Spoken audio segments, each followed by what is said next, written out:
itong nadarama. Oh shucks, ito ba'y pag-ibig na ha? Totoo ba ang pinadama? Cause boy, it feels so good. Bawat na mas masaya, magmula na nakita ka, nawawala ng pangangamba pag ika'y kapiling na. Feels like summer when I'm with you, parang islang patropiko. Can't wait to go back with you sa islang patropiko. Hi guys, it's your girl Hyla. So today is magkakaroon tayo ng konting recap or let's say a short reflection about my learnings doon sa ating previous discussions dito sa subject na to. So we'll see.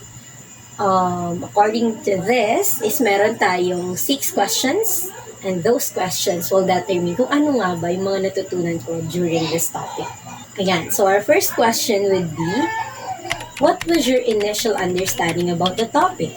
So my first initial idea about this topic or understanding would be, I thought nung una, facilitation would be simple like tatayo ka lang, magsasalita ka, you'll do everything na parang kaya ko na to, I can do this on my own. Ganon sa facilitating. Ganon yung first understanding ko about facilitating. Not until this discussion during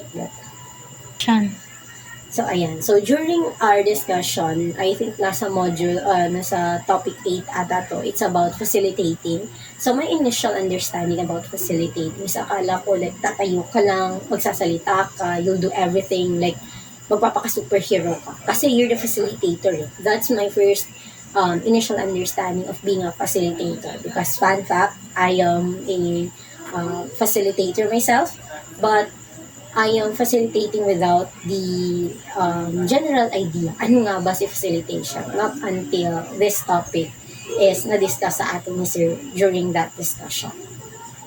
So next question, we have, how does the topic connect to your personal experience or belief? Ayun, i-share ko nga kanina that ako mismo is a facilitator, but without like the proper understanding. Ang alam ko lang, magpa-facilitate ka. Yun lang yun. But after the discussion, I realized na being a facilitator, you have to be cooperative. You have to connect doon sa mga kasama mo. Kasi nga, based doon sa discussion natin, there are different types of facilitator. Nandoon si do-it-yourself, nandoon yung being a motivational speaker, yung facilitator na parang alam lahat ng ginagawa since na-expose siya sa parang different kinds of seminars, and kumbaga is trained na siya or siya yung tinatawag na the experts. So, after that discussion, napagtanto ko sa sarili ko, or I've had this short realization na hindi ko kailangan solohin yung trabaho. Hindi ko kailangan mag-isa when it comes to facilitating, kasi may mga kasama rin ako, and at the same time although magkakaiba kami ng style, we have different approaches on doing the facilitation. Doon ko napagtanto na hindi porket alam ko sa sarili ko na magaling ako in this kind of way of facilitating rather, is i-invalid ko na yung galing ng mga kasama ko, kasi it's kinda parang hindi ka na rin naniniwala sa kanila. So on my personal belief, I think nagkaroon ako ng reflection doon sa mga ginagawa ko being a facilitator, kasi yung chance to acknowledge the effort, at the same time yung kung anong klaseng facilitator yung mga kasama ko, that certain topic changed my personal belief, and I think nakakonekta yun sa kung ano man yung first understanding ko about being a facilitator. Third question, we have, can you relate the topic to any real-world situation or current events? Ayan. So, being a facilitator, ako mismo is, I've been facilitating for almost 3 years or 2 years, I think. So, based on like real events before, I have this I am part of this organization na kung saan they're allowing us to facilitate certain activities, given topics, activities na kung saan kami mismo yung magpa-facilitate, kami yung mag-organize and everything. After the discussion, I can relate it to this. One time, yung mga heads namin or yung mga parang mas nakakataas sa amin is not there to guide us. Wala sila para tulungan kami or i-assist kami during the time of the activity.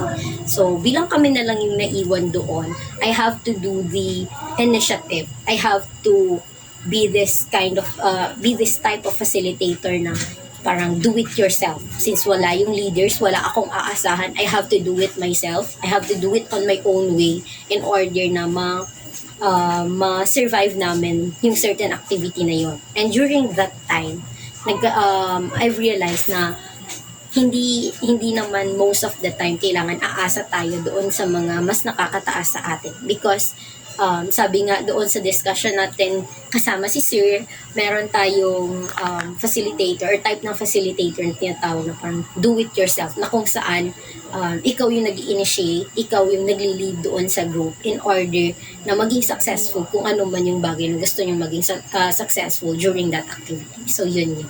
So, the fourth question is, okay, so we have, what were the interesting or surprising things you've learned about this topic? Okay, here comes the fun fact. Before this discussion, during nung parang module 8 or nung lesson 8 is akala ko talaga, gaya ng sinabi ko doon sa first question, akala ko talaga being a facilitator, you're just gonna stand there, magdi-discuss ka lang, that's it. But the surprising thing about this certain lesson or this certain topic is nagkaroon ako ng parang enlightenment na being a facilitator, you are the one who, let's say nga, sabi nga nila, facilitates. You're making things easy. You're supervising the things na ginagawa ng mga tao na nandoon sa certain group na yun. The surprising thing about this topic is doon ko na-realize na may iba't ibang parts pala ng, or may iba't ibang types pala ng facilitator. Hindi lang siya like, hindi ka lang magpa-facilitate, natatayo ka lang yung magsasalita. At the same time, doon ko lang din nalaman na being a motivational speaker is also being a facilitator. So, para sa akin, feeling ko yun yung fun fact or surprising na naano ko, maliban pa doon sa part na may different types pala or may different kinds of being a facilitator pala. Hindi lang yung initial understanding ko about the topic. So, yun yung surprising part ng topic na to. So, dalawa na lang. Oh my God. So, dalawang questions na lang yung meron tayo. So, second to the last question would be, how have these insights impacted your perspective or understanding? Okay, so, about naman sa insights or doon sa sinasabi dito na perspective and understanding, maybe doon sa part na I became more open about sa different types of being a facilitator, na kung saan I've already accepted the fact na although may mga magaling na facilitator in this kind of way, kasi yun yung approach na meron sila, na may facilitators na sa pakikisahalubilo doon sa mga participants o doon sa members ng group sila magaling, kasi that's their parang way of approaching kung paano mag-work yung isang group. About naman sa pagkakaintindi or yung perspective ko about being a facilitator, doon lumawak, I think, yung understanding ko in a broader way. I became more open, I became more understanding, and mas nagbago yung pananaw ko, sabi ko nga doon sa mga previous questions na I realized na hindi lang pala being a facilitator, hindi ka lang tatayo, but at the same time, you have this certain rules, you have this capability of being a facilitator na doon sa topic ko lang din na ito naiintindihan. Or let's say, doon lang ako nagkaroon ng enlightenment, doon lang ako nagkaroon ng parang ray of, let's say, doon lang ako nagkaroon ng direction. Kung ano ba talaga yung role mo as a facilitator. If you're good at inspiring people, if you're good at giving advices, then you are a motivational speaker. Isa yun sa mga naiintindihan ko. If you're taking the initiatives, if you're doing the first move para maging successful yung output ng isang group, then you're being this type of facilitator na do it yourself. And at the same time, if you know how to handle situations like awkward situations, kung paano mo i-gather yung attention ng participants mo, the way you talk with other people, and the way kung paano mo i-handle yung activity, that makes you the expert facilitator or the expert type of facilitator. So yun yung mga na-change sa understanding ko, and at the same time yung perspective ko about ano nga ba yung pagiging isang magaling or marunong na facilitator. Okay, so we're down to our last question. Meron tayo dito. Ayun. So, how can you apply what you have learned from this topic in your daily life or future studies? Okay, so, how can I apply? Siguro, since as of the moment, I am currently studying or nag-aaral pa naman ako, but at the same time, I'm doing my part as an ICAP facilitator. Ayan. So, that's a trivia. I'm a part of this organization called World Vision, wherein we're having this project, ang tawag is Peace Mindanao Project. So, I'm one of their facilitators. So, yung mga kasama namin dyan, you can say hi. Okay, let's proceed. So, how can I apply? Being a facilitator, I have to learn different kind of things para mas makarelate doon sa akin mga participants, or let's say, doon sa mga kasama ko within the group. One of the application na pwede kong gawin is yung being understanding. At the same time, yung pagiging, sabi ko nga kanina, yung pagiging more open ko. Okay, so since I understand yung,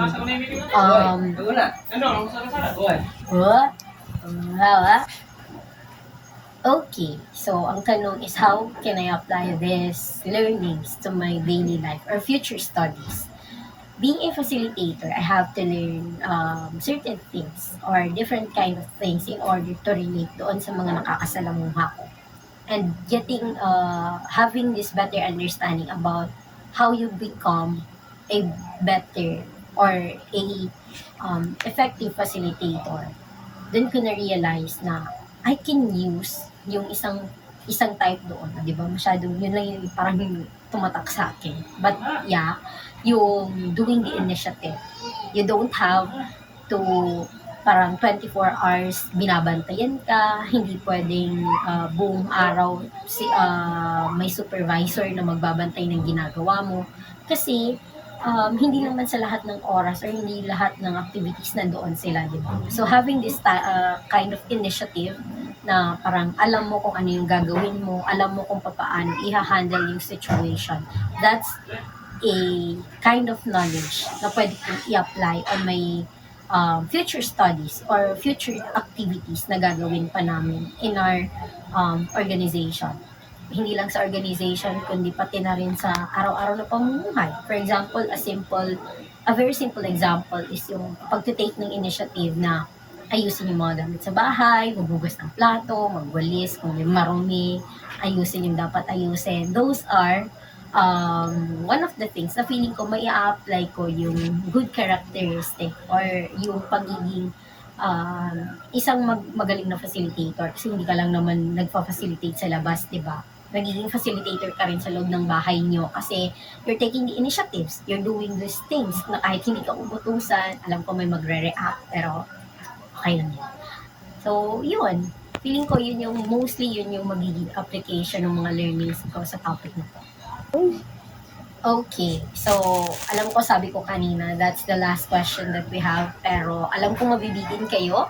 So I prepared last question or this, let's say, a bonus question para naman at least ano na lang din, tawag dito, let's say bonus question nga, di ba? But anyways, our bonus question would be, what are the key takeaways or lessons you have learned from this topic? Ang pinaka-key takeaways ko during this discussion or during this topic is hindi mo matatawag na pagiging bida-bida or pagiging Jollibee, yung, di ba? Kasi di ba sabi na Jollibee, bida ang saya. So, hindi siya pagiging bida-bida, yung pagtitake mo ng initiative kung walang magsisilbing leader. Kasi kung maaalala natin, during the discussion, ang sabi, being a do-it-yourself facilitator is ikaw yung nagtitake ng initiative kahit wala kang proper position of being a leader or being a facilitator. The reason why you're doing this is because nakikita mo na there's a need. There's a need to organize this group. There's a need to facilitate this kind of group kasi walang nagtitake ng lead. So, as a do-it-yourself facilitator, hindi siya pagiging bida-bida, hindi siya pagiging Jollibee, sabi ko nga kanina, kasi it's part of being a facilitator, na kahit wala kang proper authority, that's not the proper authority itself, pero kahit wala kang like proper let's say title na you're the leader, you're the facilitator, if you're taking the initiative, that's the time that you will become the do-it-yourself facilitator. You're taking the initiative, you're making the first move, at the same time, you're making a difference doon sa kung paano magiging successful yung activity mo. Ayun, so I think that's it for our questions. Sana nag-enjoy kayo doon sa ating short Q&A na kung saan nasusukat natin yung learnings at the same time yung reflections ko during this topic. So about the next video, let's just wait. Bye!